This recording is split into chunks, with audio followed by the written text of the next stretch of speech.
السلام علیکم عاشقان رسول کلام رضا کی ایک ایسی شرح کے ساتھ حاضر ہوں جو ہماری روح کو سکون اور یقین عطا کرے۔ اعلیٰ حضرت کا یہ کلام ہمیں سکھاتا ہے کہ جب تقدیر کے فیصلے سمجھ نہ آئیں تو اللہ کی بارگاہ میں فریاد کیسی کی جاتی ہے۔ آئیے آج کے اس کلام کی حقیقت کو سمجھتے ہیں۔ میری تقدیر بری ہو تو بھلی کر دے کہ ہے محو و اس بات کے دفتر پہ کروڑا تیرا۔ اے اللہ، اگر میری تقدیر میں کوئی برائی یا تنگی لکھی ہے تو اپنے محبوب کے صدقے اسے مٹا کر بھلائی میں بدل دے، کیونکہ کائنات کے ہر فیصلے کو مٹانے اور نئے سرے سے لکھنے کا اختیار صرف تیرے ہی پاس ہے۔ اور اے میرے رب، میری تقدیر کا یہ نظام تیرے محبوب کے وسیلے ہی سے میرے حق میں تبدیل ہو سکتا ہے۔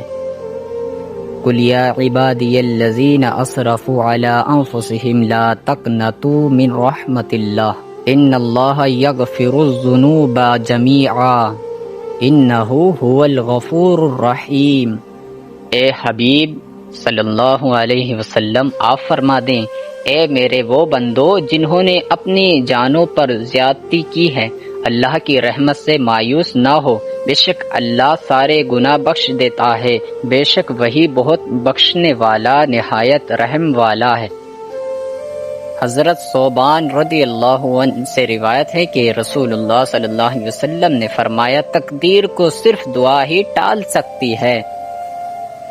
دوستو، یہ جو ہم نے تقدیر اور دعا کا یہ خوبصورت تصور سمجھا ہے، یہ ہمیں ہمارے اسراف نے سکھایا ہے۔ خاص طور پر اعلیٰ حضرت امام احمد رضا نے اپنی پوری زندگی حضور صلی اللہ علیہ وسلم کی محبت اور اللہ کی رحمت کے اسی پیغام کو عام کرنے میں گزار دی۔